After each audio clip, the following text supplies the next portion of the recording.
Welcome one, welcome all to episode 302 of the Xbox Expansion Pass, recorded on Saturday, December 20th, 2025. I'm your host, Luke Lore, the Insipid Ghost, joined by my co-host, the Intrepid, Captain Logan. This week is a perfect snapshot for modern gaming as Xbox has backed off the $80 price point yet again. The Game Awards has posted monster viewership, and devs are quite literally outside protesting the state of the industry, which is strangely dire and encouraging at the same time. Specific to Xbox, we continue to get that ecosystem drip that they seem to be so fond of. Those small updates are adding up, but does it matter? We'll find out. Logan, we like to start the show by offering words of kindness those who have made our gaming weeks better. But first, how are you, my friend?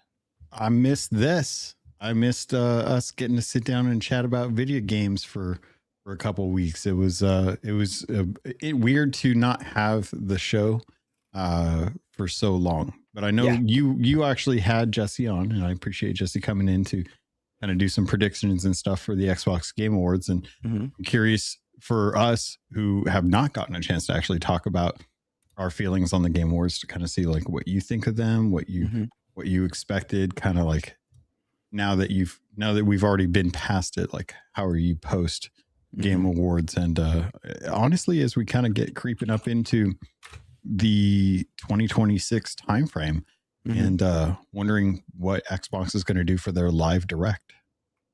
Yeah, I am too. I really am curious how that December Dev Direct goes, for sure. That's going to be really interesting just to see the stuff that they purposely held back from the Game Awards and what it is that they are showcasing, because they are set for a monster 2026.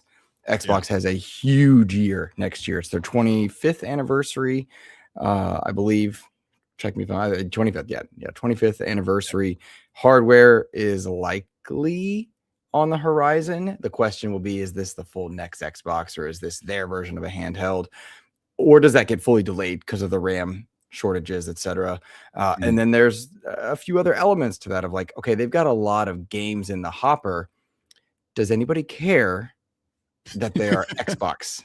You know what I mean? Like, that's going to be the question, because this year Xbox had an insane slate of releases. Xbox just shot out games. It felt like every 2 months we were getting an Xbox made game, but it didn't feel like that, because how many of them were exclusive? How many of them were AAA to the nines? Everybody was impressed. How many of them were winning awards at the Game Awards? You can look even in our thumbnail for this week.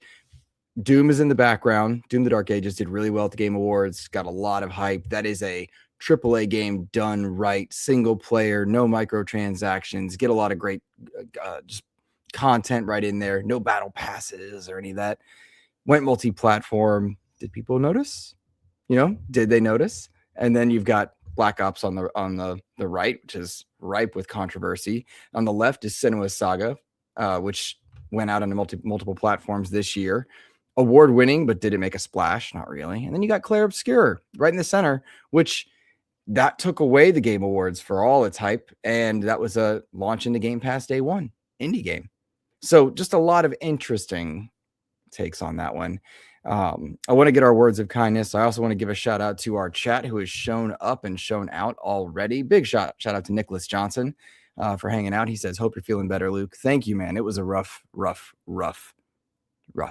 2 weeks. PS5 blows 317. Good to see you and your amusing avatar. Nissa Hauer in the chat. Gentlestone is here. My boy Clutch Kwando in the house. Fellow Arc Raider, I might add. And of course, the amazing Muffinmon 12. Good to see you, friend. Yeah, man, we got some pretty cool stuff, all things considered. So, hey, Nissa Howard dropping in. She's been a member for 19 months at this point. Says exclusives don't matter. Ooh, I'm curious whether or not we agree on that one. We will find out there. Let me actually see if I have. Let me send out 5 little memberships to our people here, just in case. Good to see X Baking Gaming in the chat as well. So, Logan, we like to start the show with words of kindness. I'd like to start my show with words of kindness here to to the late Lamar Wilson, we got news this past week that he passed away. This is a legendary content creator, YouTuber in the gaming and technology space. News of his passing kind of hit me a bit personally, Logan, because he took his own life, which of course that is something I battle and have talked about on this channel as well. I use video games as an outlet. And I've talked very openly about it. And Lamar also was an educator in a former career as well. And so I just want to offer love and support to those who might be affected by this, his family notwithstanding. And of course, the first and primary there. But I know he brought a lot of joy to a lot of people. And a lot of people are waking up sad and seeing this. And so just love and support to any who are affected by that, but also a big thank you to Lamar for his contributions and the joy that he brought people. I hope your hurt has stopped, my friend. I got to meet Lamar on 2 different occasions in our various trips to LA. Had no idea who I was. Could not have been kinder. A very sweet man. So best to him and his family. And that is, I suppose, how I want to say that without trying to drag our vibe for the people down. Yeah, and it's one of those things that it's a shame because I knew his content. I didn't know him. It's never fun when you lose someone who's as good as what they do to their own demons, and you just hope that others, realize like there's ways to get past that. And that you try to look on the bright side, even when things are dour. And that the people that are generally the ones that appear to be the most happy are usually the ones that are hurting the most inside. So definitely reach out to friends, families, especially this time of year. It's a good time to touch base with folks that you haven't touched base with. I know a lot of folks in the ADHD realm tend to have that kind of pick up and drop off friendships that you feel like no time has passed, but for other folks that time is noticed. So definitely try and be a little proactive to reach out to folks this year and touch base with them, see how they're doing. Make sure that you're letting them know that you're still invested in like them as a friend. Of course. This is how we're dropping in a reminder to dial 988 if you are struggling, and I would absolutely echo that. Because I work in the education space, and that is a struggle for a lot of people, and we use that number often. But yeah, I just want to give a support and love to those who are affected, but also remember that Lamar brought a lot of great joy, and that is how we should remember him. Yep. And there you go. Well, Logan, I hate to open with what might feel like a negative. I hope people take it as a positive to be supportive and support others around them and offer love and reach out to those family members, even if you are distant, even if you disagree, because it matters. Those things do matter. Yeah. Well, Logan, yeah. Whew. So that said, we do have some really cool stuff to talk about in this week's episode because we didn't get to meet after the Game Awards. I was battling norovirus plus another bug, which was not a fun combination, let me tell you. It was a neat thing to watch and listen to the discourse post Game Awards because there were a lot of news outlets reporting different aspects of the Game Awards and whatnot. And we will talk about that. But I thought first it would be more interesting to look back at the year. One of the big friction points of Xbox this year was their following suit with some of Nintendo's pricing and going to an $80 price point model for the Outer Worlds 2. That was going to be their first party release at an $80 price point. And then market conditions, as it was described, caused them to go back on that. And Xbox leadership was basically saying, we need to run a healthy business. And that is a thing that has been a very, I would argue, contentious statement in the last year. What does a healthy business look like? Because fans right now are priced out of a number of different things. Obsidian did their own deep dive. They talked about this. And I'm just curious, now that we have exited away from that $80 price point model of games, but now we're seeing Black Ops struggling to make money. There were no sales on consoles for Xbox or from Xbox this past Black Friday. And then, of course, that brought dour news for the industry. You've got an $80 price point model that you'd abandoned. You've got a console that's not selling, that is pricing people out of even looking at it or consideration. The horizon for your hardware is a portable and a new console, but RAM is going out the wazoo. You'll have a Steam Machine competitor on the market. PlayStation shows no signs of slowing. Switch 2 shows no signs of giving up its market share either. Xbox has a price problem, I think. I think Xbox has an image problem before you even get into the pricing aspect of it. We've talked a lot in the past and to this day about how Xbox, for whatever reason, the populace likes to kick the underdog in this instance. It's strange to me that of all the game consoles out there, that PlayStation has been reigning supreme for a very long time. If you take Nintendo out of the book and just say like, okay, well, Nintendo's operating to the beat of their own drum. They're marching to the beat of their own drum. And it's not something that they are trying to actively compete against PlayStation in the same vein as like Xbox, Steam, Epic, and PlayStation's kind of genres. So looking at what's going on with Xbox, and you look at the fact that they've tried to raise the price on games, obviously that is something that if the market were to bear it, they probably would have pushed for that sooner. I think that was a metric for them to try and find revenue growth. You look at the consoles not selling well and not offering any kind of support. There's no adoption in that market that hasn't already been gathered. I would honestly say that more folks are looking to buy third party and used versions of Xboxes at this point than they are trying to buy brand new ones. There's been a lot of open box sales for the Xbox Ally, which to me shows that there's a lot of people that are out there willing to try it and then subsequently return it within the 2 weeks, showing that they are not happy with the experience or that they were just using it for review purposes and stuff. But right now, I think Xbox is struggling to do what I think a lot of people want it to do, which is to compete at the same metrics that Sony is. And if you aren't, then you're not truly like worth giving the time to.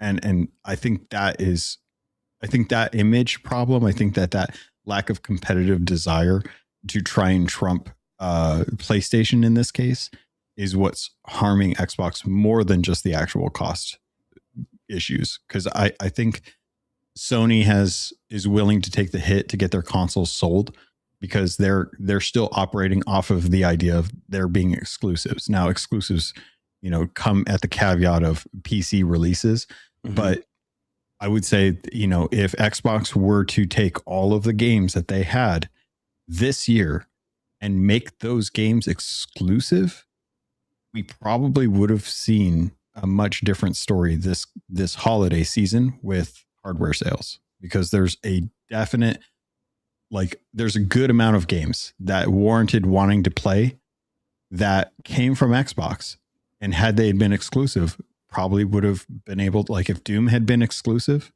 if Call of Duty had been exclusive, if South of Midnight had been exclusive, if there was a marketing deal to get Claire Obscure exclusive to Xbox and on Game Pass, there's so many opportunities that if Xbox was to be competitive against Sony, then this would have been a much different story. But they're still very much pushing to the idea of they want to compete for screen time against Apple, against Amazon, against companies that are more like mobile phones and streaming services than they do with the actual games. Mm-hmm. So let me give you a hasty list here.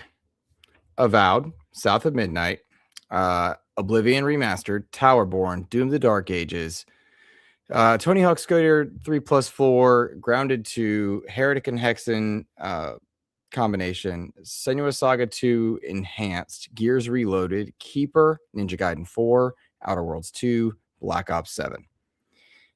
Now, those are all the Xbox first party releases, not counting Xbox Retro Classics. For them to have released all those, had they gone exclusive with those, do you think they would have sold a big number of consoles there? I mean, that's hard to say. I think it would have sold more than what they sold this season, with them not being the case. And I'm seeing folks talking in chat about how exclusives, X Bacon Game is talking about how exclusives are dumb. Clutch Quando coming in talking about how console sales are not the end all be all. And I respect their opinions on that, and I do share them to an extent. But I also look at the common gamer. I'm looking at the person who doesn't know the industry, who doesn't care about what's going on. They care about what popular game their friends and family are talking about, or what they see on the top streams on Twitch and YouTube. And those people are probably using PlayStation. So if PlayStation is still making record sales on a PlayStation 5 during a time where the console was almost impossible to get in 2020, has hardly had any exclusives or first party content since 2020 that hasn't been available on PlayStation 4, I argue that maybe consoles are the reason that people should be investing in an ecosystem, that consoles are the important factor. The set top box is worth it. I mean, if it's worth it for Steam, why are we arguing that it's not important for Xbox? Interesting. Okay. I look back at that list and I don't think it sells many Xboxes, or at the very least, it doesn't ask anyone to add to their list. Like, if you've got a PlayStation, does that list make you buy an Xbox? I don't think it does. Counterpoint, I don't think it, well, no, not Counterpoint even. I don't think that list sells a box. I do think it adds incredible value to a platform for sure, because that is a big slew of games across a number of different game genres and interests. The problem, I think, is also that many of those games were previously multi-platform, so you didn't give anybody a reason to dive deep in. I just don't think South of Midnight and Avowed cut it when it comes to saying, hey, buy into this ecosystem, when you know they're going to end up on multiple places later on. That said, I do think Xbox had an incredible year, because they did release all of those things. Those games are good to great, I would argue. When I look back at that list, I really don't see a game that is not good. Asterisks around Gears of War Reloaded. That's a bad port. I don't think that was a good way to demonstrate to the PlayStation fan base what Gears of War is. South of Midnight didn't necessarily strike my fancy.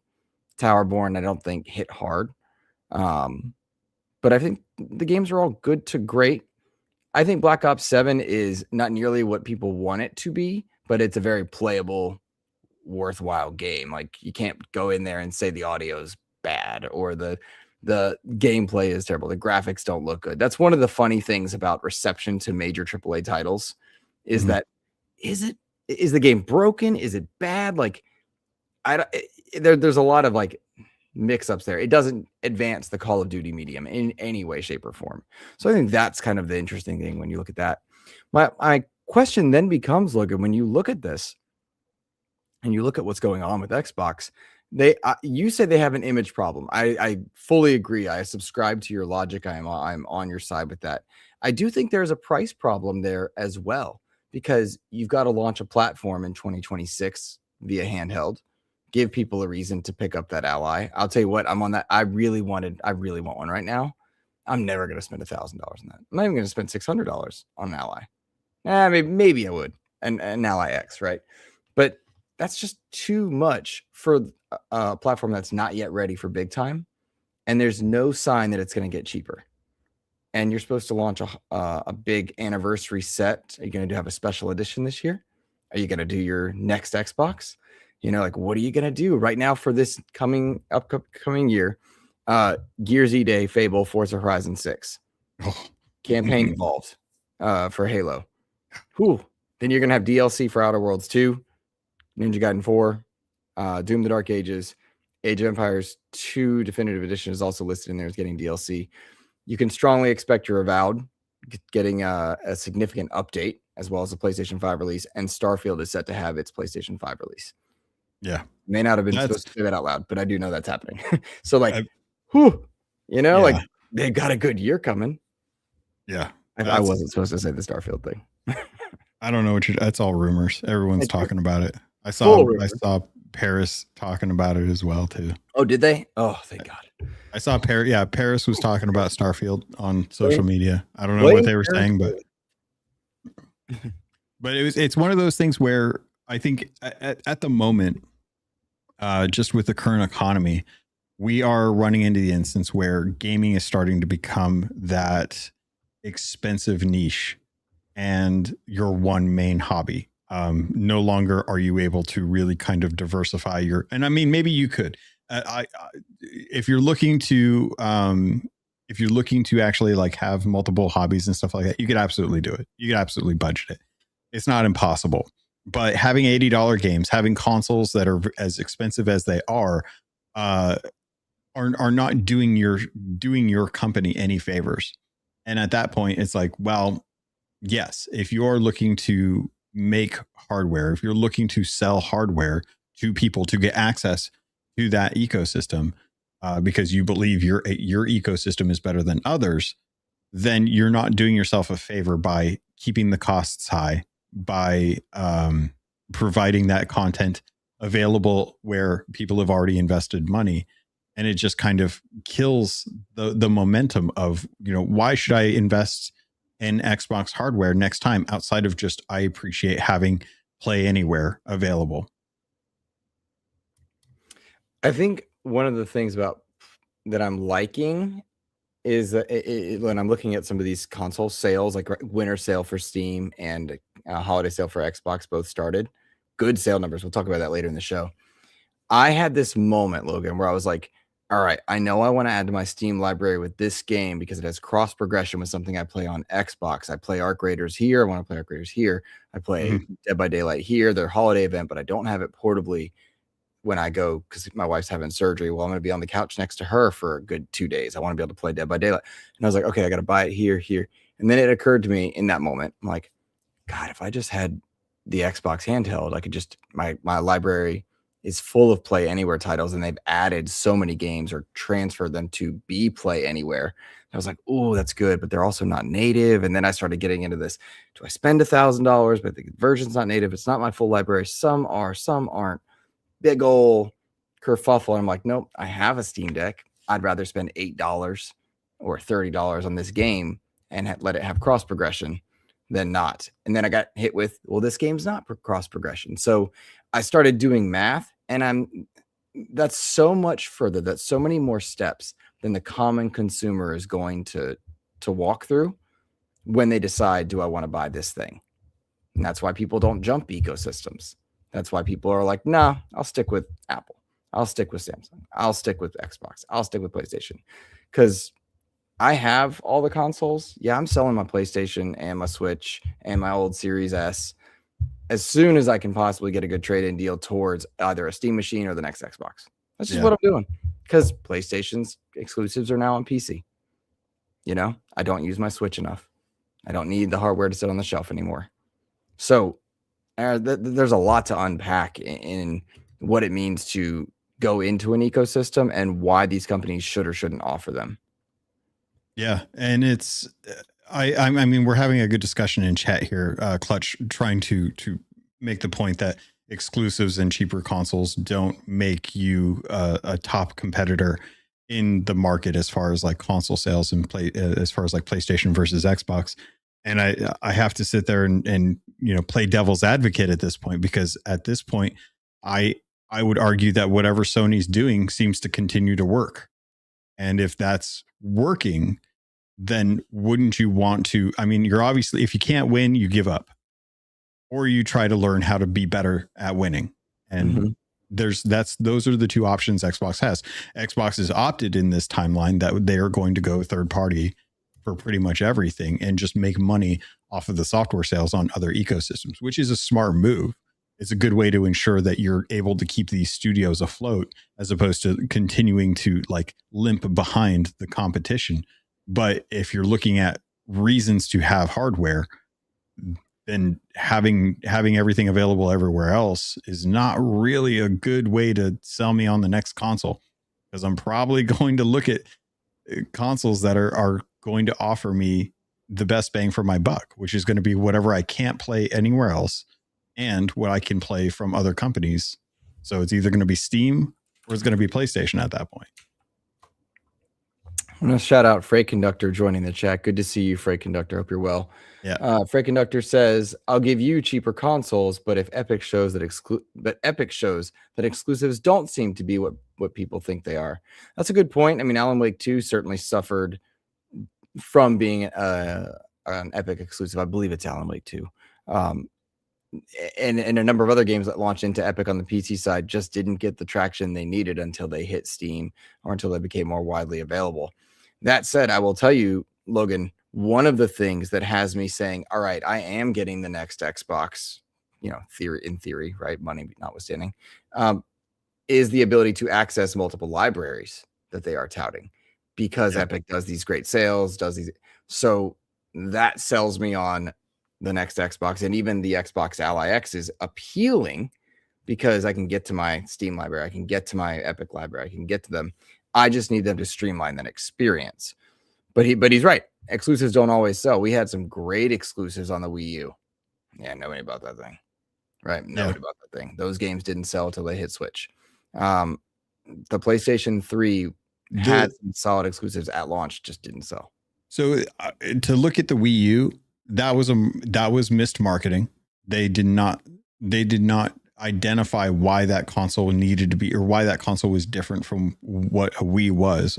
Myself included thought it was just an add-on to the Wii.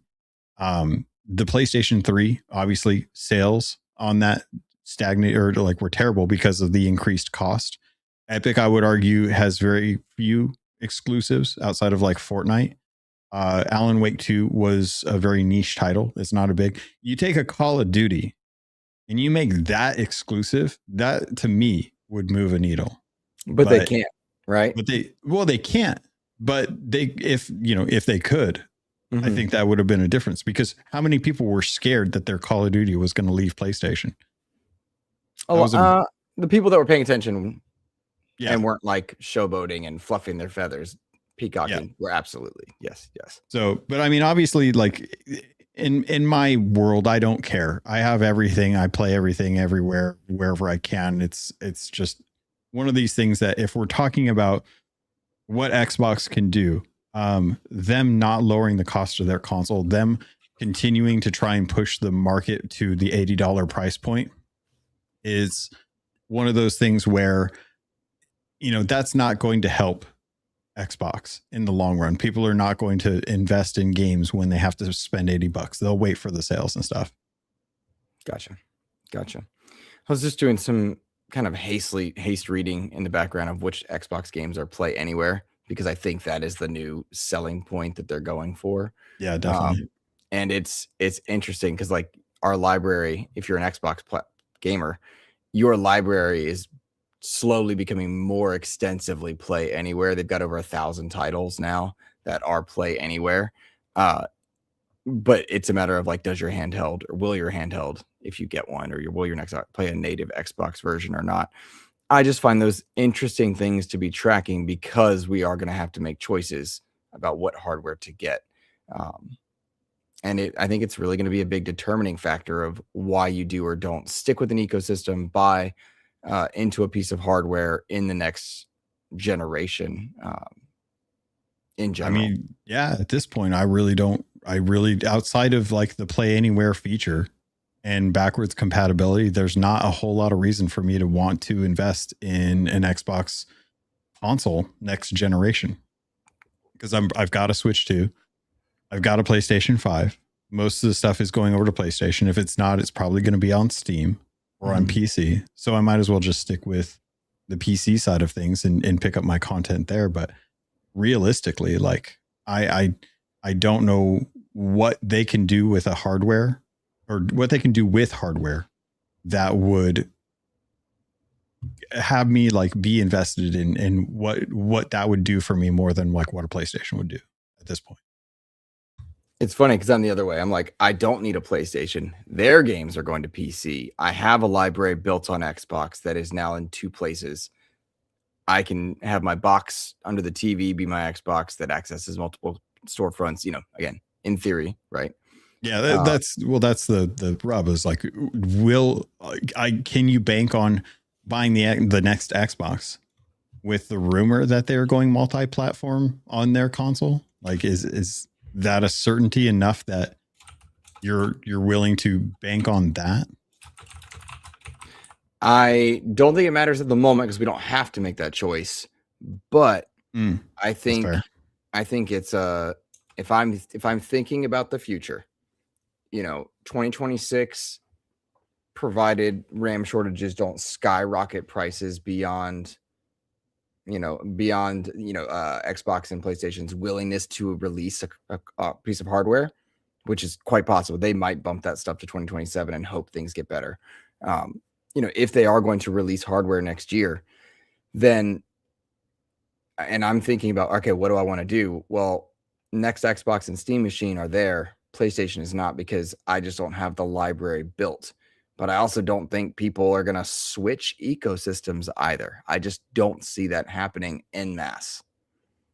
I mean, it's definitely a good point. I could play devil's advocate all day as far as that goes, but it's one of those things where I think at the end of the day, I will wait until we get a better idea on what the next hardware looks like and what the selling points are. But at this point, it's easier to go with PC and PlayStation because that's where I can get the exclusives. Like I'm going to have a PlayStation for Wolverine regardless. Like that is not going to be something I am going to miss out on.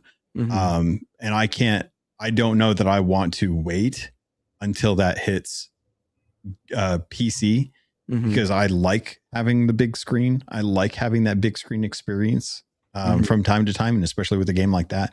Like my computer monitors are the monitors that I'm using for the sake of like work and gaming, but I've been playing Indiana Jones on my PC and I've been having it crash, and I've been having Sea of Thieves crash on my PC. And I don't know if it's because my hard drive's dying or if there's something else going on, if it's just bad code or bad graphic settings, but that doesn't happen as much on console. And that's one of those things where it's like, well, if I can do everything on Xbox and Steam and Epic on my PC, then that's where I'll live for the majority of my stuff. But everything else is going to be exclusive to the PlayStation or to the Switch. And I might as well just have those guys upstairs on the TV. Well, all right. So let's step back from where we were, because I think we went down a really cool and enjoyable conversation. I do want to shout out our chat's comments before I step back. Bacon, of course, everyone go PC. That's his thought process there. Gentle Stone saying this is why Xbox is moving to PC next gen. It's the market that's growing. Console market is shrinking overall. Well said. Let's see. But if that's the case, why does Steam want to invest in it?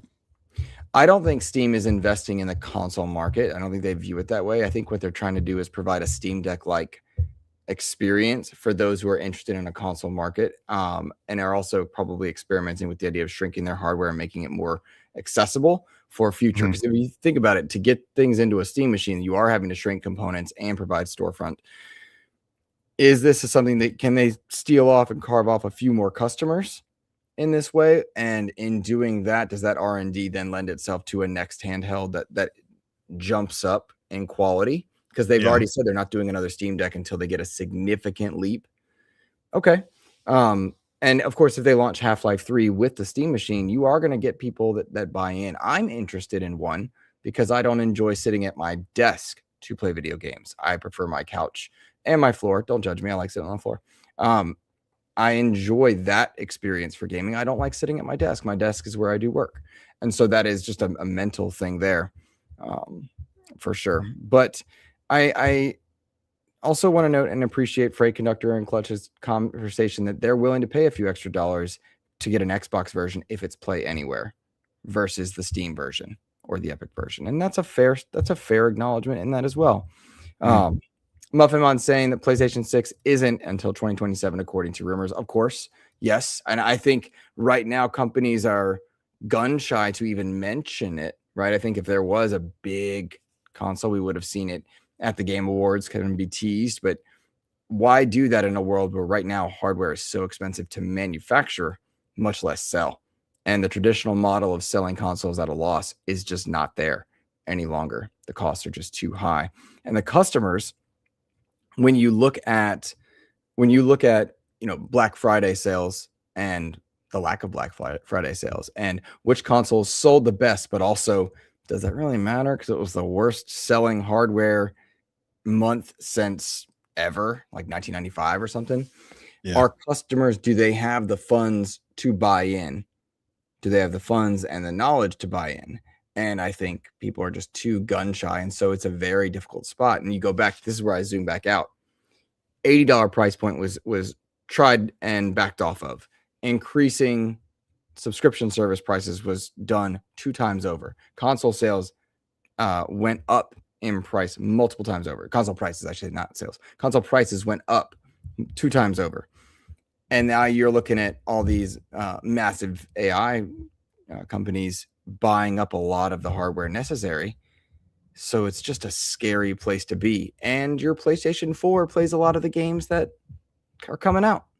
So what's the incentive? Where's the value proposition for an executive to say, let's make this thing? And I just don't know. Shout out to my buddy Jesse Norris, an incredible supporter behind the scenes for XEP. I'm grateful to you. Says, with RAM and SSD prices, I don't expect a PlayStation 6 until 2028. His logic is very rarely flawed when he talks about this stuff. And so I can't disagree about that. And you look at the slate of PlayStation games that are set to hit from first party. Do you see them coming out soon? I don't. Who needs to get first to market? Xbox, if they want to. And even then, I think they're going to price their own customers out. So the big thing for me is, are you pricing your customers out of buying into your? Yeah. I know. I mean, I think at this point, it's clear they don't care. If they cared, they would have been competitive this year. They'd be talking about how they've got some fantastic hardware lineups and stuff. They haven't, outside of the handhelds, they haven't really touched on anything to do with upcoming hardware outside of continuously confirming that they have hardware in place. Mm-hmm. But it's, to me, it doesn't seem like they care about what the pricing is going to be, how it's going to affect the market, because it feels like, to me, they've kind of given up on the hardware side of things. Whereas I look at PlayStation, I look at I look at Nintendo, and they are still striving to push hardware. They're still offering options for digital and add-ons there, as well as the pro editions and stuff like that. They're looking to make deals because it's easier to sell consoles to people who want to buy them, because they are still selling, whether that's a stagnant market or not. Console sales have not ended, so someone's buying them. It's just easier to do when you have one of the companies that is making hardware not really touting what their hardware does or why you should buy it. Agree. Folks, we got well over 30 people watching us across 2 different platforms from YouTube and Twitch. If you're willing, please hit that like button and share it out. We'd love to get that like number up a bit higher, please. That would be greatly appreciated on our part.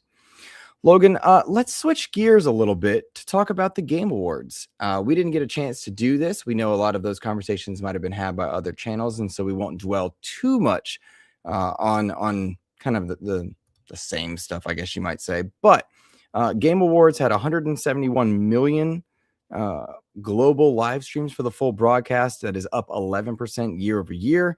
A lot of concurrent numbers coming out of YouTube and Twitch, as well as a big co-stream participation. That's great. I'm glad people are interested in the gaming space, having conversations surrounding the gaming space, as it were. I think a lot of people are also wondering, as they do every year, was it a good show? Is Jeff Keighley good for the gaming industry? Are the Game Awards really the Game Awards, or is it just, commercial for new game X or Y? I'll leave it to you to interpret that question as you like. Answer the part you do, and then we can dismiss and move on to some of our announcements that we enjoyed. What was your take on it? It was interesting to watch. It definitely felt like everything was a bit one-sided. I think at the end of the day, Claire Obscure pulled in 9 wins out of all the categories, and many of the categories were just not categories that even applied to them. So at this point, I look at the Game Awards as the thing that is justifying all of the trailers. This was probably one of the worst Game Awards that I watched, and a lot of that had to do with the fact that aside from the fact that they didn't just drag people up on stage for the sake of dragging people up on stage, I did appreciate that being toned down. I did appreciate the fewer slights against Jeff as like a self-deprecation on a major award ceremony. The thing that frustrated me the most about the Game Awards was the sheer number of CGI trailers we got, and the kind of nebulous 2026, 2027 kind of like time frames for stuff. I thought we had gotten past showing CGI trailers for stuff.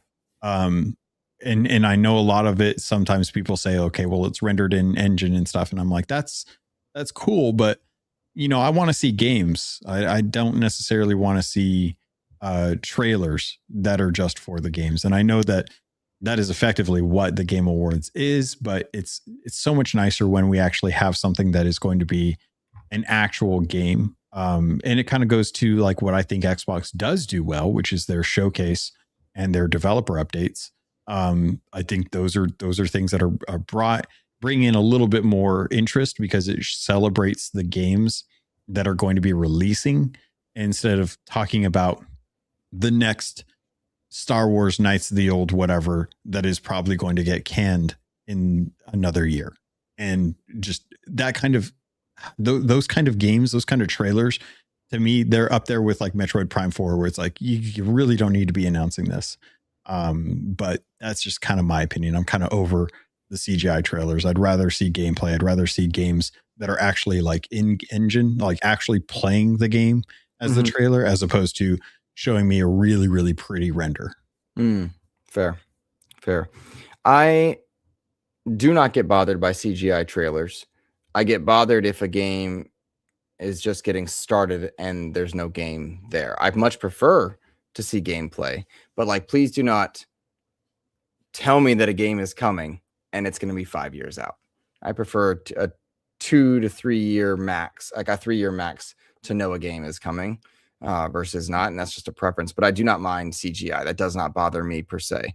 Obviously the Star Wars, like Fate of the Old Republic, really did get me excited. There's no way a trailer like that's not going to get me excited, but I prefer, like, let's not look too far out. I do think, to your point about not seeing a lot of dates, as it were, I think that just speaks to the state of the industry. Companies are just nervous right now because in a non-political way, market conditions are shifting. That's not about tariffs. This is about AI gobbling up components, companies that can't or aren't sure they can send stuff out, backlash for the use of AI in game development, unionization, working people too much or not getting enough content out fast enough. And there is no stable ground or footing for companies to be on. Even Larian, who had their Divinity statue reveal and people getting very excited, even they, for all their Baldur's Gate 3 love, they're falling under the gun right now for statements made. And so the lack of stability for companies in the AAA and indie space to stand on in gaming is just causing a general nervousness, which I think is why you don't see dates and such be announced. And you know, it's a separate conversation, and we can have that conversation if you want to about the use of Gen AI and people commenting on it. But let's have that if we do want to have it after the fact. Let's talk about Game Awards still for just a moment. Yeah, I don't mind when they do a CG trailer, but a lot of the stuff that we saw was, and I'll take like, you know, Tomb Raider as an example. All of that was CGI. Nothing in there indicated that what you were looking at was anything that you were going to actually play. We saw a similar thing with the Marvel. Oh God, what was the Captain America game called? It was the Rise of Hydra with Black Panther. Is that the one you're speaking of? Yeah. Still haven't seen anything on that. And that was supposed to be something that was close to being done too. Based on that canned. Did it get canned? Okay. The 1940, maybe it did. 1943. I'm getting, you know, there were some games did get canned, some didn't, and so maybe it's jumping in there. Jesse, I'm sure will let us know because he's got the name off the top of his head. Yeah, that's it. That's one that I was genuinely excited for. I was really, really looking forward to what that kind of a game would have been. But it's one of those things that it's like I, I don't know what they are providing us, because so many times they drop a trailer and then just go completely dark, and it's like that doesn't prove to me that there's a game. That shows to me that there's an interest that is being gauged on whether or not that game should actually get made. Quick note for audio listeners. Jesse did support a shout out to Xbox Era in general, because I love them. Marvel 1943 Rise of Hydra was delayed from early 2026 to late 2026. Thank you, Jesse. Appreciate it. But we have not seen anything outside of that one kind of epic Unreal demo where they're like, this is all in engine. And I'm like, that's fantastic. I just want to see what the game looks like. Somebody over on your Twitch channel asked us, and I think it's Geezer Drew. I'm sorry, my friend. He says, you think it's AI or that they don't want to give release dates without knowing when GTA 6 is coming out? That's a fair question. I think we watched this year, and it does take me off guard, by the way. I don't understand the fear of GTA 6, but it's probably ignorance on my part. I'm not saying that I know better, but we saw a lot of companies shift things around for Hollow Knight Silksong and for GTA 6. Do we think that's a factor as well? I mean, it's definitely possible at this point, right? I mean, do we even trust that GTA 6 is going to release next year? Because they've already delayed it beyond what they said they were initially going to delay it from. I'd always heard internally it was going to be holiday 2026. It's not 7, holiday 2026, even when they were announced for 2025. But who knows? There's a lot of elements that go into a game that big and that wanted. And you're going to sell a lot of PlayStations when that game comes out, for sure. And you're not going to, I mean, it's PlayStation and Xbox, but it's not coming out on PC or Switch 2 right away. So do we think that game is actually going to live up to the hype? Of course. Yes. I think so. But no, but yes, and I don't care. GTA 5 is an incredible feat of a game. It is an incredible game. I played it when the PlayStation 3 launched. No, sorry, when it launched onto PlayStation 3, pardon me. When it launched on the PlayStation 3, really enjoyed my time, and I've never gone back. And the game that I played then is almost non-existent now with all its integrations and add-ons and stuff. But it's its own world. It's its own world. It's kind of like looking at an MMO community or a Destiny community, or they have their own part of the internet that they enjoy and inhabit. And there you go. I think it's going to be a great game. I don't know if I'll play it. I don't know that I want to play it, but I also don't mind looking and celebrating something that's going to be a big boost for an industry that definitely needs a shot in the arm. Yeah. It definitely needs a shot in the arm. If I had my way, Logan, this is some copium. All right. This is like known copium. I would need the console industry to be competitive. If I was Rockstar, copium pill engaged, I would partner with Xbox to market that Xbox and link some marketing there just to infuse Xbox sales to boost some competitiveness, or I don't know what it is, but that's a dumb thing to say. And it's like, I know it's dumb. I just want competition. That's all it really comes down to. But big thing is like, that's a game that has power that is unrivaled in the industry. Not even Half-Life 3 will rival GTA 6. Yeah. Yeah, I don't blame you there. And I echo your sentiment on wanting competition. I saw Call of Duty Black Ops 7 go on sale within a month of release, in a time when I would say historically there's usually been a sale, but it's usually been like a 15% off kind of deal. This is a pretty steep discount.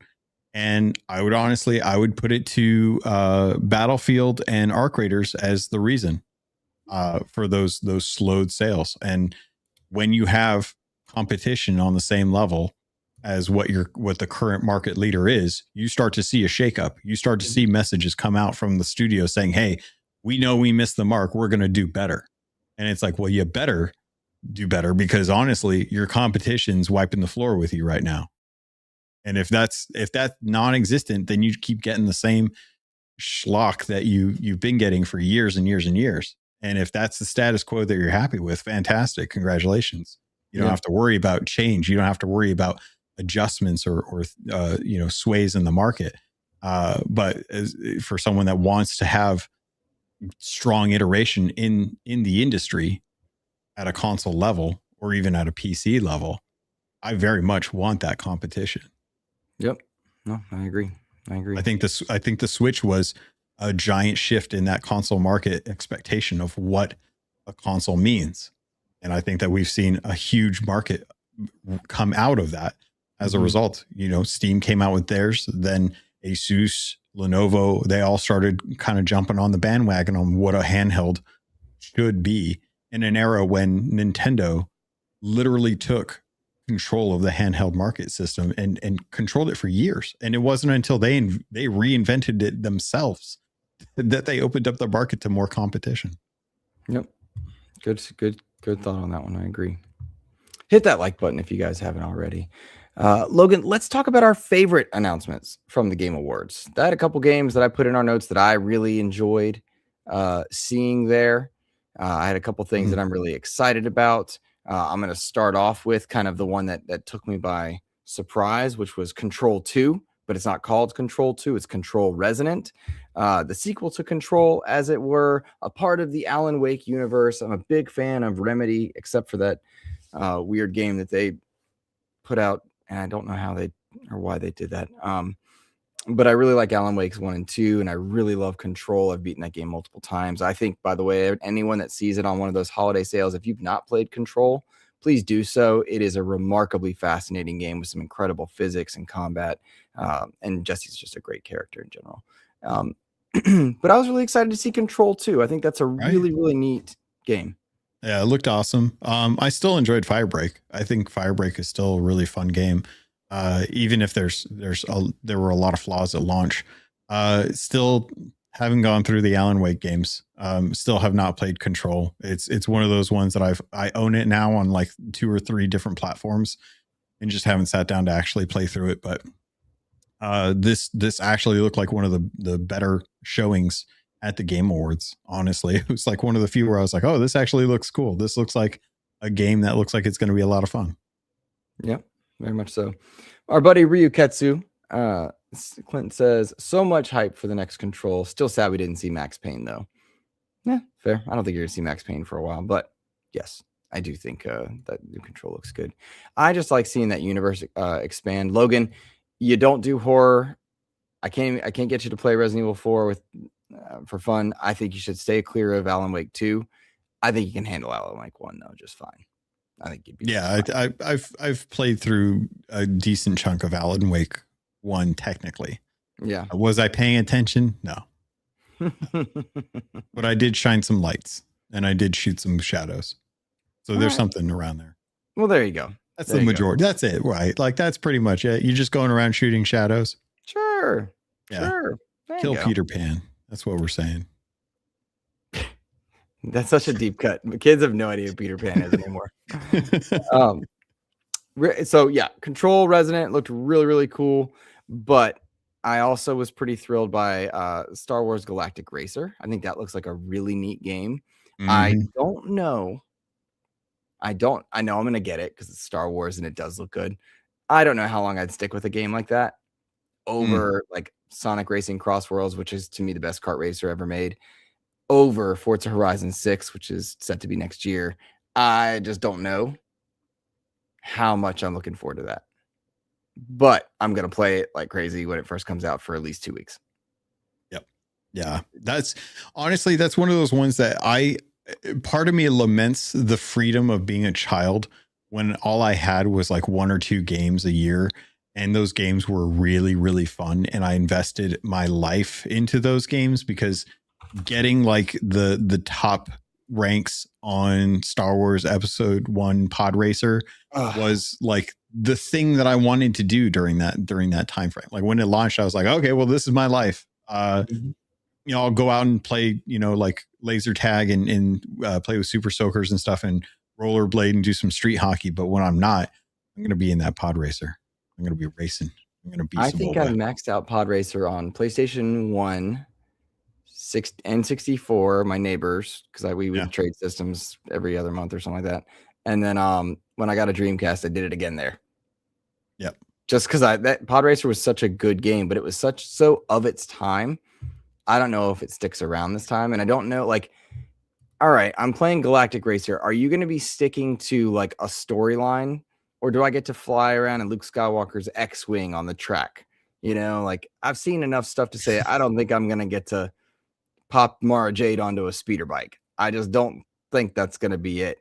And to me, that would keep me going. But in all likelihood, they're going to have this more canonized version of a set. But I think that's the wrong choice. I think you should see your character from Outlaws, see your character from any other number. Like, you should have Cal Kestis get to race with BD on his shoulder while you're on a speeder. That's the way to sell that game. What is time? But like, why? Yeah, why not is really what I'm saying. We had Star Wars Demolition that exists. You can play Battlefront 2 and have Kylo Ren fighting Darth Vader and Darth Maul. And so, like, why not? But yeah. And nonetheless, the game looked cool. So I just want to give that one a shout out. Did you have one that stood out for you? Well, Star Wars Galaxy Racer was definitely one of the ones that I was genuinely looking forward to after I saw the trailer. But again, it was a trailer, so I'm going to wait and see. I am very interested to see what this Tomb Raider actually looks like. Which think one? Not the Legacy of Atlantis, but the Catalyst. So which again, 2027's Tomb Raider. Yes, yeah. Which I think isn't that the one that they showed the trailer for, or am I swapping them? I did both. I've seen both. Okay. So Legacy of Atlantis, that's your 2026. That's kind of your remake of a game. Yeah. And okay. Catalyst is a new version. And I will just note for any listener that hasn't seen it, we've already seen one Tomb Raider reboot trilogy, which was fantastic. I strongly say go play all three of them. They're great. That was a dark one. The first one. I was playing that the other day. It was just a little tangent, and I was like, the stuff they make you do was a little dark. It's very violent. They were very set on setting a different tone from the more arcadey version that they had prior. Yeah. Well, it looks like, thanks to Amazon and others, they're doing a good job of making a new era of Tomb Raider in kind of a Capcom approach. We're remaking this. We're making the new version of this. Remake new. And I'm on board for that. One of the funny things, and it works for Capcom. And honestly, the Tomb Raider games in the last trilogy was amazing. I don't see why this one wouldn't be great. One of the funny things, and then I'll let you talk. Everyone's like, she's too sexy, or this girl's this. And that. Tomb Raider's always been like when they tried to, I guess you would say, desexualize her with the last trilogy. She was still beautiful and badass and awesome. I know. Like, what are you mad about? Shut up. Also, I like good-looking characters in any game. I don't want to watch like Captain America with a bad-looking face or anything. Like, I don't understand the. Yeah, I don't need the dad bod Black Panther. I'm good with that. Right, exactly. Yeah, so strange. Yeah. Yeah, no. Okay, so Legacy of Atlantis was the one that I was thinking of the trailer of. I was confusing the names on that one, but as far as the look and feel of it, it looks spot on with that. And having the last trilogy come out and kind of be something that I've had on my plate to play through, this one looks significantly more vibrant than the last trilogy that we got. And I think that that's one of those things that I appreciate about playing the Tomb Raiders, because I remember playing them like on S-Video on my Dreamcast and them just being so vibrant and fun. And it was like such a departure from like the Legacy of Kane's and the Zelda. It reminded me more of like the Zeldas that I played through that, was just this really beautiful world. And the look of this looks great. I'm excited for it. Couldn't care less about the conversation around how the character looks. I think it looks like Lara Croft. It looks like most of the other Lara Crofts that I've seen. I've watched enough Tomb Raider movies to see different Laras come in and play the role. It's not like I'm dead set on a particular like style for her. It's just whatever works. So I'm interested more in this because we haven't gotten an Uncharted in a while, and Indiana Jones scratches that itch a bit, but it's still more of like an adventure exploration game than it is like an action platformer. And I'm kind of looking forward for this action platformer to kind of get into that. Gotcha. Fair enough. Fair enough. I will tell you this though, they're on my radar and I want them. Mm-hmm. You know, Yep. like I was excited for it. I don't know that I was out of my seat excited, but I'm on board. I'm interested. There you go. Yep. I will. Great to see Resident Evil Requiem up there. People seem really excited for that one. I know you and I got to see it at SGF. We knew about Leon Kennedy. So stoked for that one. I love Resident Evil, so I'm there day one. I know that's not really your jam. I love Resident Evil. That's the horrible thing. Is I absolutely love Resident Evil. I think the franchise is amazing. It's one of the things I grew up on my N64.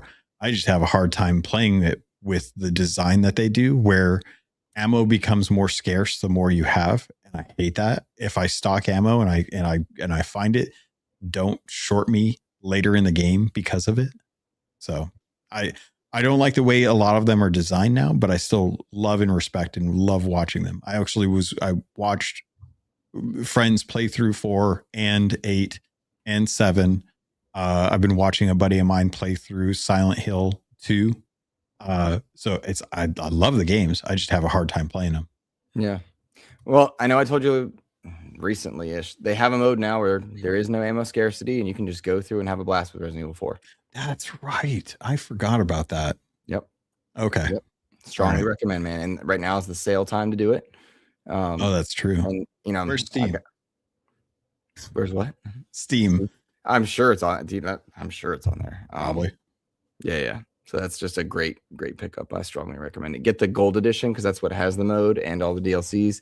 What? The mode? Yeah, it was like a $2 thing, but the game's old now and on super sale. Don't get in your Huffy Puffs. It's a great game. That is some Nintendo levels of like putting DLC behind Amiibo kind of stuff right there. Well, I know you well enough to know you've bought those Amiibo, so I have. I was like, let's not get high and mighty here. No, I will spend that money. I will look for that gold edition. That's fine. I don't like it, but I'll still do it. One thing here's a life hack. When you see Steam having a sale, go to Fanatical or go to Humble. Yeah. Because they have it on even more sale. And that's the way to do it. It's true. Yeah. Jesse saying it's typical for Capcom and their DLC give you cheats essentially. Yeah. That's fine. It's whatever. As the diehard Batman fan of the two of us, really excited for Legacy of the Dark Knight, despite it being a Lego game. I'll always wish that we had an Arkham. Although we are going to get more Arkham. I'm very excited about that. Cough, cough. Yeah. But thank you, Netflix. Not just Netflix. They're remaking that boy. I know. Thank you, Suicide Squad, for bombing. And they're like, oh. And it's like, yeah, no shizzle. Big fan of the Legacy of Dark Knight trailer. I'm excited to do that. I love what I love most about it. And I love that Arkham Knight did this also, is when you have your game, whatever the game is, but you can flip to the suit of your preference. You want the 1989 suit, you want the 2006 suit, you want Batman Beyond, you want your Snyderverse. You can just pick them and play. I love that. Arkham Knight does a great job of that. Arkham Knight went in 7 years later and added the patents in Batsuit just so you could enjoy it. I love that. And Legacy of the Dark Knight's doing that for Lego style. So that's really cool. So I'm a day one, probably collector's edition on that one. Probably just depending, we'll see, but I'm really excited for that one.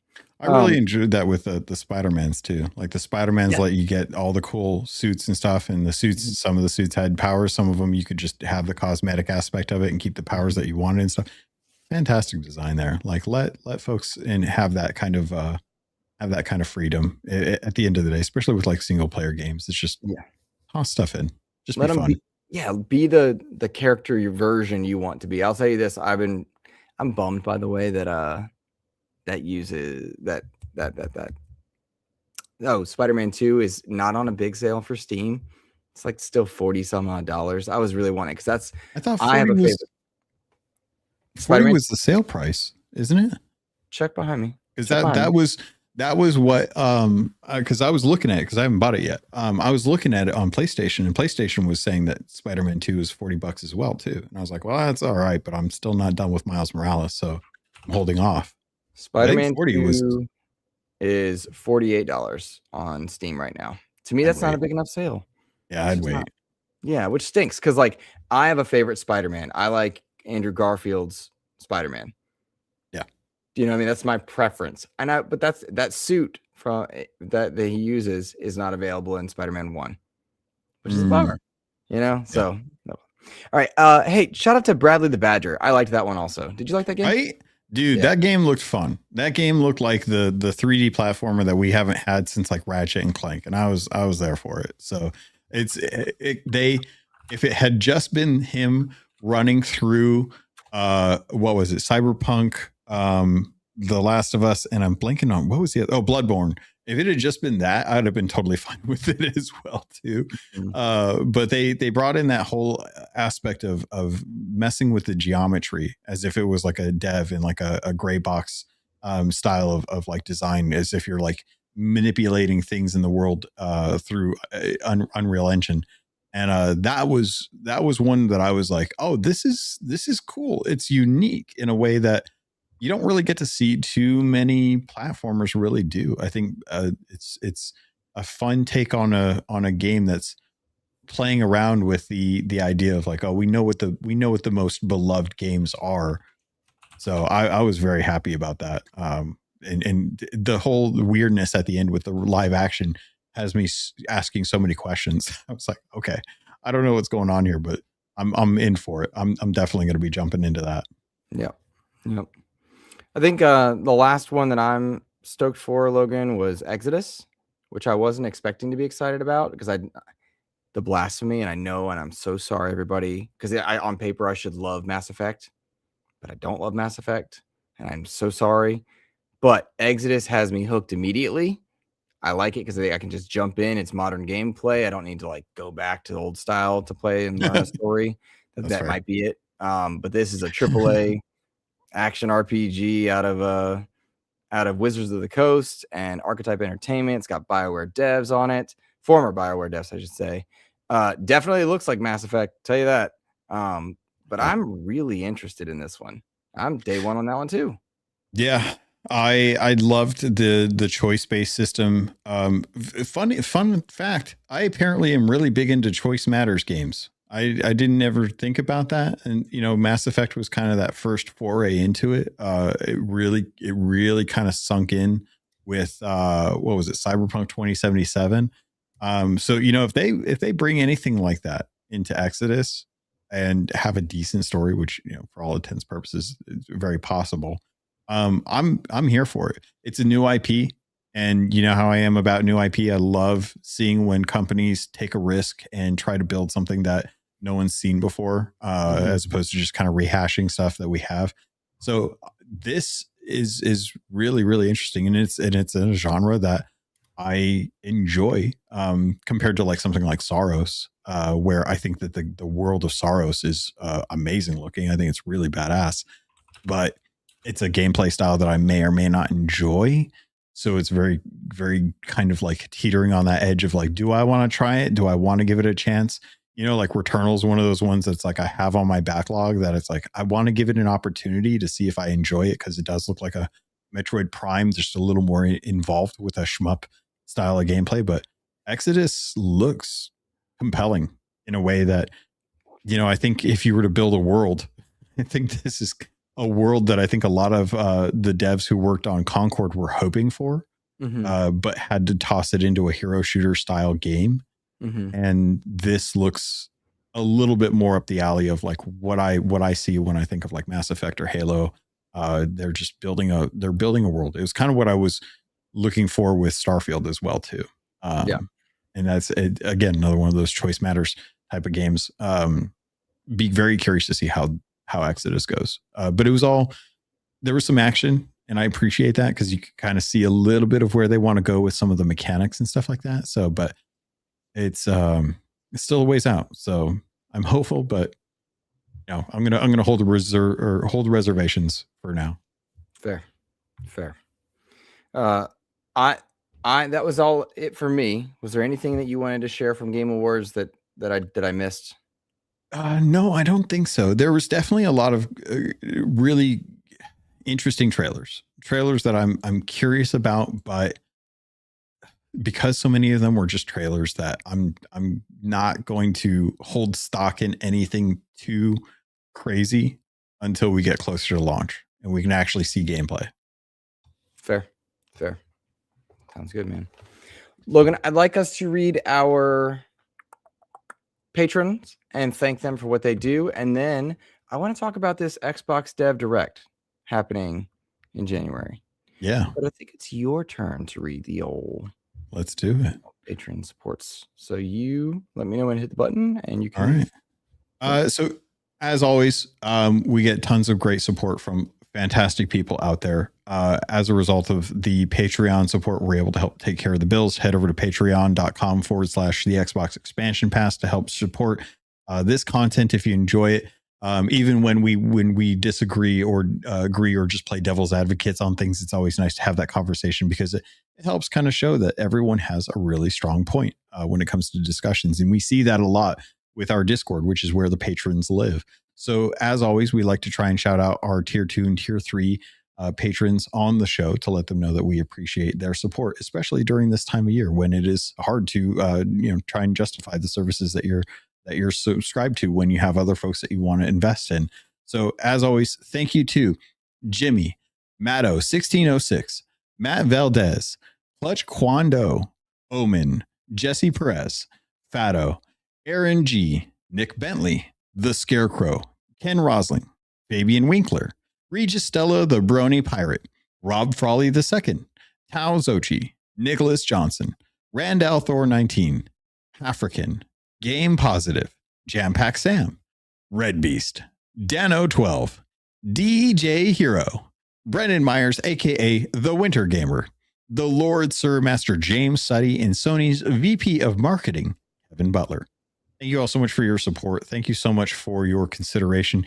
And honestly, I appreciate the conversations that you bring to the chat when we do these shows as well, too, because I love having the differing opinions that we all get to share and still, at the end of the day, respect each other for just being good people. Yep, fully agree. If you can't become a patron, hit that like button, guys. We would appreciate it. I'd like to get over 20 before we exit out of live. We got over 30 people watching, so it would be appreciated. Yay. All right, Logan. Xbox had, I would argue, a fairly quiet presence at the Game Awards, and not in terms of awards won. I know Doom really racked up, as did South of Midnight, getting some stuff. But I also saw that we're having a Dev Direct come January. Yes. And I'm really excited for what's going to be there. I have several games that I anticipate seeing there. I would imagine we get Forza Horizon 6, Fable, Gears of War E-Day, updates on the Halo Combat Evolved Remake or Combat Re-Evolved Super whatever edition. Maybe even Avowed or Starfield DLC type stuff. What are you anticipating and hoping for? And Jesse, I'm gonna do that right now. I'm looking forward to Fable. I think that world is really, really compelling. So I'm hoping that we get a deep dive on that we get a showcase from the developers about why they're excited for it. I really appreciated when they did it for other games like Avowed and stuff. I think it helped sell the game better when Avowed did it compared to, when everyone kind of had the idea of it being a little more gritty of a realistic medieval game. But then the tonal shift when they had the different creative director come in to bring in a different design style to it. It was really the Logan. Combat. Yes. I got to interrupt. We have a new tier 3 patron. And that's a big deal, my friend. Amazing. Jesse Prius of Xbox Era. Not Jesse Prius, sorry, Jesse Norris of Xbox Era. I was reading a different name. Jesse Norris became a tier 3 patron. Thank you, my friend. You are amazing and appreciated. Cheers. Happy holidays to you and your family. We appreciate you, man. That's a big deal. and so appreciated. Thank you. Yeah, Thank you. definitely. So I interrupted you, and I don't like doing that. I apologize. No, you're good. I appreciate that. It's one of those things with Fable. I think they've got a big shoes to fill. I think a lot of people in the OG Xbox days love those franchises, or that franchise and those games. I think I'm most excited for Fable, Gears, E-Day, and honestly, whatever they come out with Starfield, if it's better than putting buggies on island or on planets, like that's really all I really want. I just want like a new storyline or new content to really come in and shake things up. I've not revisited that game in a while, and it's because there's just nothing that is really compelling me to do so. So I'd be very curious to see what they do there. But honestly, Gears, Halo, Combat Evolved, or no, not Evolved. It was Evolution. I can't remember what they call it. Weird. It's a weird one. But yeah, the remake for Halo. Curious to see how that looks. It's Halo, so it's like you kind of already play through it, but it would be fun to just go back in and look at it all prettied up for a second time. But yeah, it's Halo Campaign Gears. Evolved. Thank you, Campaign Evolved. Thank you, Clutch. Appreciate that. And then Fable are like the three. I hope that we have the new reveal that we've been getting in past. Obviously, those have been leaked in the past, but whatever the surprise is, I'll be very interested to see where that lands, because I think that there's a few games that have been on the list of games that have been announced that were announced way too soon. So I'm kind of hoping for State of Decay 3 as kind of that surprise. I think it's Fallout 3 remaster. Oh yeah, I think that's what it is, but Yeah. we'll see. I'll say, so first of all, I love this Dev Direct timing because it's right at the beginning of the year, and this is a big year for Xbox, and you're going to see the big three: Gears, Forza, Halo. And for all the smack talk of that being a bad thing that I used to hear back in the Xbox One era, Gears, Forza, Halo is why I love Xbox. Those are the franchises that I love the most that are distinctly Xbox, with respect to Doom, which is, I don't think Xbox when I think Doom, right? Gears, Forza, Halo is my jam. And so Forza Horizon 6 has a very unique opportunity in that it's going to a location they've wanted to be in a long time, but it's launching in an anniversary year for Xbox. And we have talked time and again, and I beat the drum time and again, that Forza is a great way to celebrate brands. Put the vehicles from Halo and Gears into Forza. Put a special DLC package where you drive through all of Xbox's legacy. When you got to be chased and dropped in, and you were on a warthog and you were flying through with the Banished and the ghosts and everything flying around you from Halo, and that was in Forza Horizon 4. That was cool. That was a special moment. Do a lot of that with Forza Horizon 6. Celebrate the franchises under your umbrella. Do that. It's the year to do it. It's an anniversary. Gears of War, I'm going to echo Clutch Kwando right here. Inject Gears E-Day into my veins. Yes, there's a reason that it's on my arm. I love Gears of War. Gears of War saved my life. That's a video on our YouTube channel. You can go watch that. To call back to our earlier topic, I absolutely love Gears of War. Such a special looking game too, that it's going back to the beginning. Yes. There was the last so when Jesse was on the podcast, I was actually at a convention, GalaxyCon in Ohio, with A-Chick, and we were shopping around the possibility of finding like a Lancer, because they have a lot of those weapon prop stores and stuff. And genuinely, like it was one of those, like, I wonder, how much are these things really? Like, some people were selling the Lancers for 125. One guy was selling one for 75 and stuff, and it was like, it's cool, but it's not that cool kind of thing. But yeah, like the Lancer, and I was wondering if there was ever like a retro Lancer prop, because I love the retro Lancer as well too. But yeah, we were definitely like looking, like the hype for E-Day is starting to kick up, because I'm starting to look around for like, gear stuff, and I'm starting to keep an eye out. Like, oh, okay, well, what do we got as far as like props and stuff go? Because I mean, like a Halo plasma sword is cool, or like a needler is cool, but there's something about that lancer that's just a little bit. It's like the Space Marine chainsaw sword. It's cool. You don't really get that too often. Yeah, no, absolutely. I do the same thing because I want something like a Gears Lancer would be cool, and I'd mount it on my wall and stuff. And real talk, this is the total selfish part. I would text Cliffy B and I'd be like, "Hey, if I drive to Raleigh, will you sign this?" and he's nice. He'd do it, and he'd be like, "Sure." He'd be like, "Sure, right. come to one of my stand-up shows, and I'll meet you afterwards." And I would, Yeah, I would. Just to be clear, I might actually do that at some point down the road. That is a thing. So I Gears E-Day, so excited. So you've got Forza Horizon 6 and Gears E-Day there. I think Campaign Evolved has a unique opportunity to welcome more people into the Halo ecosystem, which is in desperate need of some infusion. And I think what you're getting with Campaign Evolved is a wonderful experiment of how can we do this comfortably and quickly in Unreal Engine. How quickly was this done and how well was it received? Is it worth it to do more of these? And I hope the answer is yes, because I want them to have a Capcom-esque approach of new and old, new and old, new and old, keep it fresh. I loved the Master Chief Collection. I love the Master Chief Collection for its ability to bring a lot of those campaigns together. I wish Gears had that. Truly, I think Gears Reloaded is just a terrible port of a great game. But the idea that you can make this franchise relevant to a new generation, you already see it in Fortnite. Shocked you don't see it in Call of Duty, to be honest with you. You already see Master Chief and Tony Hawk. Like, people know Master Chief. He handed out some award at a sports ball game recently. Like, they have the ability to make Halo special. I think Campaign Evolved has an opportunity to take Halo in a good direction, a healthy direction. Interested to see how that goes. But I don't think that's the focal point of the Dev Direct.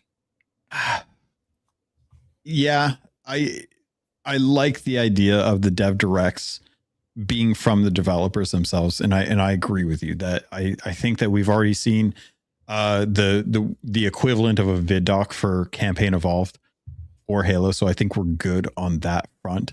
But I'm genuinely interested to see where some of the games that are coming out next year are going to have that spotlight and what that spotlight is. And I genuinely hope that Halo has an opportunity to recapture some of the love that came as a result of the original game and what that did for gaming in general. It's a hard thing to do, but I genuinely want to play through the campaign with 3 other people, having known how the world works, how everything plays out, knowing the story and not necessarily having to worry about that, and just seeing what 4 people running around through that campaign feels like. Because it was a lot of fun to do stuff like that on Infinite.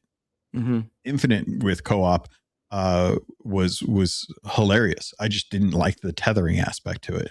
Yeah, and I think that was a engine limitation and coding issue that they had from all the fractured development of it. But we're talking a lot about Forza and Gears and Halo because those are kind of pillars. But with Fable making its return to the main stage in 2026, very highly anticipated game. You have to imagine next to Forza, this is Playground's time to shine. So they'll probably be, I think, the focal point of this Dev Direct. You know what I mean? Like, I think they're going to do, you know how they do that? Like zoom in and then zoom out and zoom in. I think they're going to do Playground, zoom out and then zoom right back in and talk about Fable. I think there are a lot of questions surrounding Fable because we are going to see it next year and a great release if you're on an anniversary year. The question remains, how well does Xbox message their celebrations? But I bet you see a lot of gameplay, like an extended gameplay reveal. You meet some of the characters that are going to be involved in it. Yeah. And then you have to wonder, do you get price and release info? Do you get platform info? Are there any changes to the platforms? Like how soon, like they have to manage Gears, Forza, Halo, Fable heavy hitters for their platform. Those aren't like South of Midnights. You know what I mean? Yeah. They got to manage those 5 games for their release window in a year where they're going to be battling, I don't know, any number of other games that are big, like GTA 6 and stuff. So what do? That's a lot to manage. Oh my God. Clutch Kwando. Thank you so much. Gifting 50 XEP memberships. Clutch, you are amazing. Happy holidays to you. Goodness gracious. Thank you. Goodness gracious. The kindness that you have displayed just now. Wow. Awesome. Wow. It just keeps going. Yeah, it does keep going. Goodness gracious, my friend. Thank you so much. Thank you, Clutch. Always coming in. Some of the like love Clutch's commentary during our shows, man. Some of the best commentary coming in. Yeah. Thanks to him. And we say commentary, like sincerely, we love what you bring to the conversations. We love what you do. And then it is not lost on me that your generosity, along with generosity of others, but your generosity got us to SGF. You know, that is not lost on me. Freight, same to you, my friend. I am humbled and thankful. Thank you. Goodness gracious. I definitely appreciate you. Fable. Trying to get back on track. I can't. It just keeps going. I know. Wow.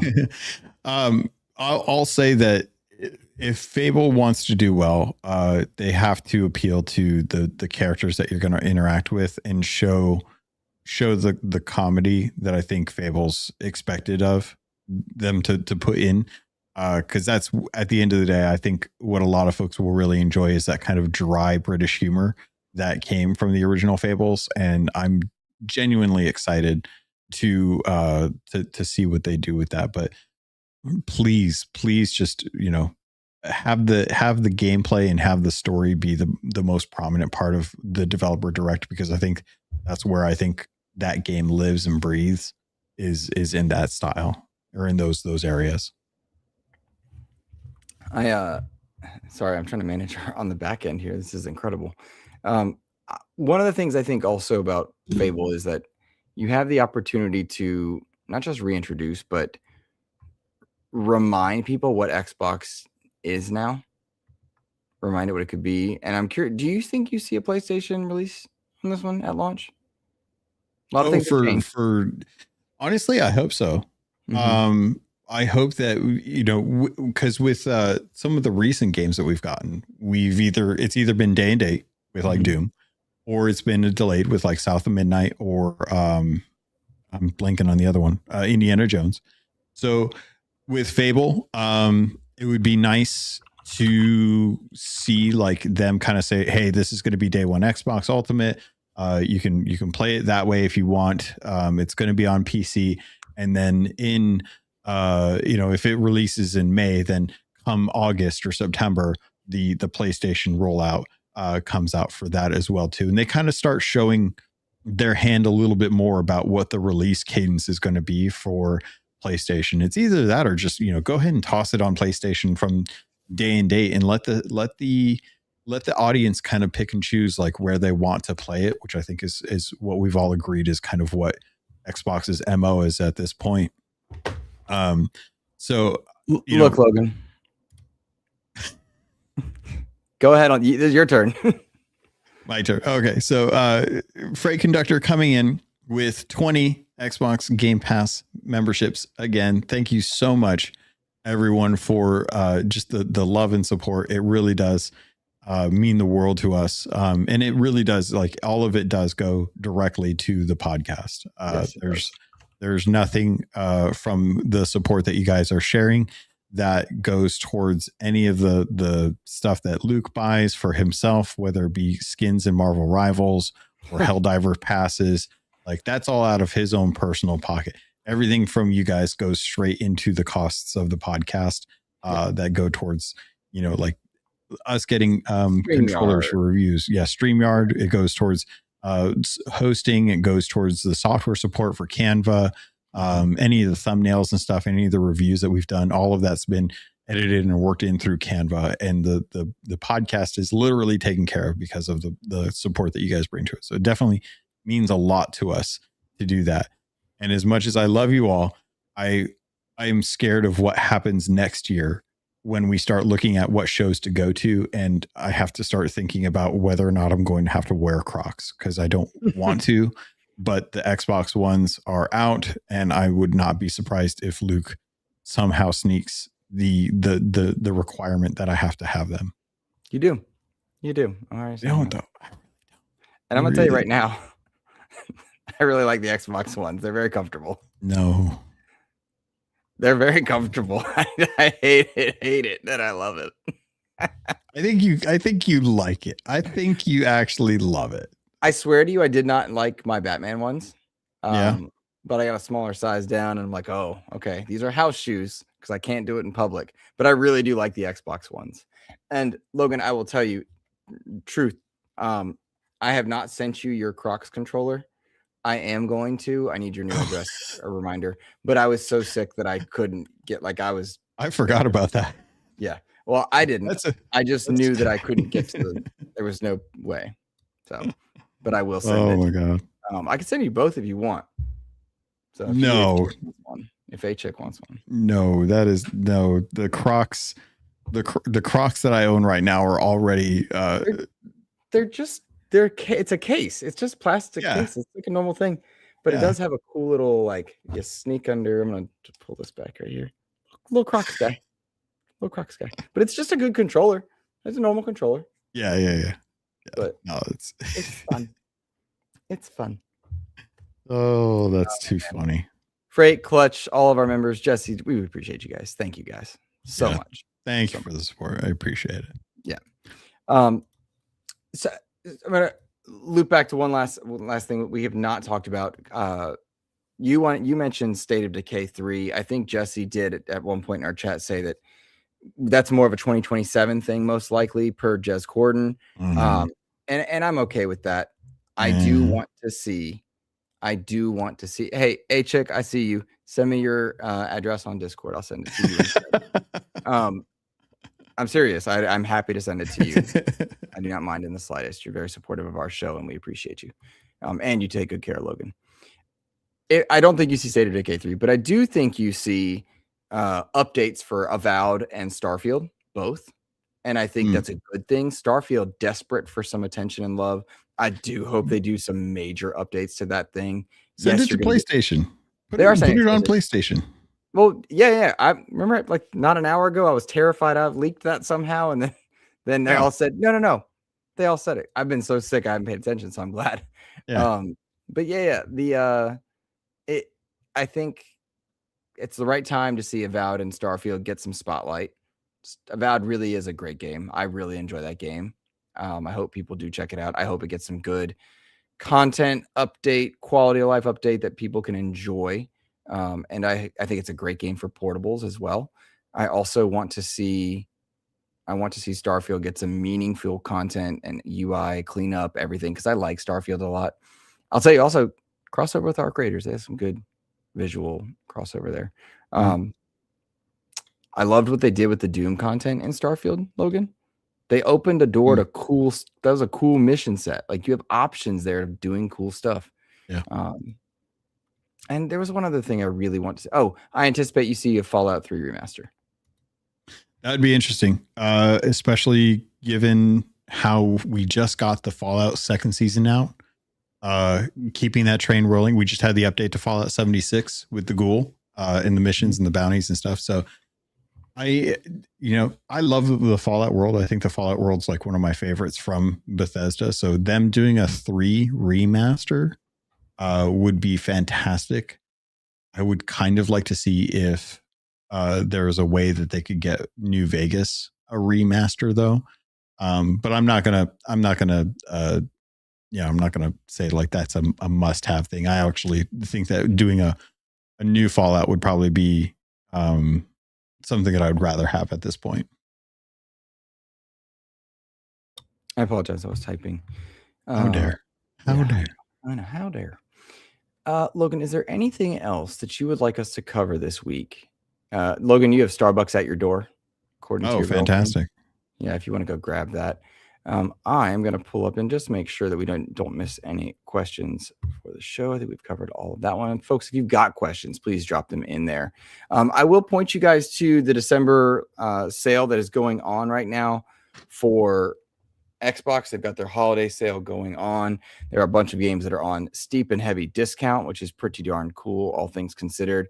I did pluck some of the bigger, better games. I kind of combined correlated between high Metacritics and deep sales. You got Ori and the Will of the Wisps down to $6, which is pretty cool. Dishonored 2 is also down to $6.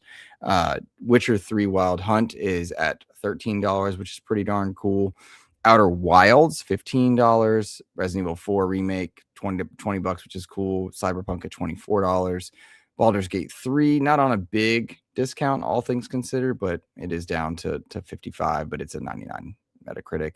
And Forza Horizon 5 is also down to 30 as well, which is pretty cool.